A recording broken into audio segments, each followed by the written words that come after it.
वज़ारत ख़ारजा ने यूरोप में मौजूद तमाम सिफारतखानों को अफगानों को वीज़ा न जारी करने का हुक्मनामा जारी कर दिया है। हुक्मनामे में कहा गया है कि आइंदा हुक्म तक किसी भी अफगान को पाकिस्तान का वीज़ा जारी ना किया जाए। वाज़ेह रहे कि गुज़श्ता रोज़ ये खबरें सामने आई थी कि जाली वीज़ों का इजरा किया गया है, जिसके बाद पाकिस्तान ने एक्शन लिया और खुसूसी हिदायत जारी की गई हैं। इस पर हम बात करते हैं डॉन न्यूज़ के नुमाइंदे नवीद सिद्दीकी से। नवीद, बताइएगा मज़ीद क्या इक़दाम उठाए गए हैं और किन ममालिक को हिदायत जारी की गई?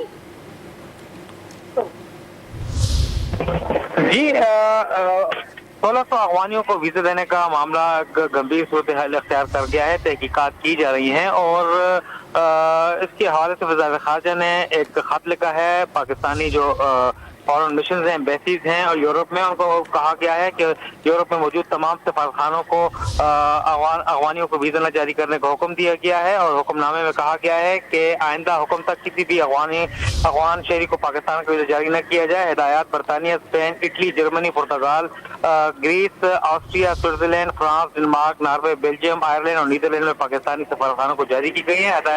हिदायत जारी करने के हवाले से वज़ारत ख़ारजा ने सफारतखानों को खत लिख दिया और सख्त हिदायत जारी कर दी गई है। और पहले ये एक खबर सामने आई थी गुज़श्ता रोज को स्वीडन के जाली रिहायशी कार्ड पर 1600 अफगानियों को पाकिस्तानी वीजे मिलने का इंकशाफ हुआ था। इन अफगानियों को पाकिस्तान मिशन स्वीडन से वीजे जारी हुए थे और वज़ारत ख़ारजा ने मामले पर एक तहकीकाती कमेटी बना दी है। बहुत शुक्रिया नवीद सिद्दीकी, आपने हमें अपडेट किया।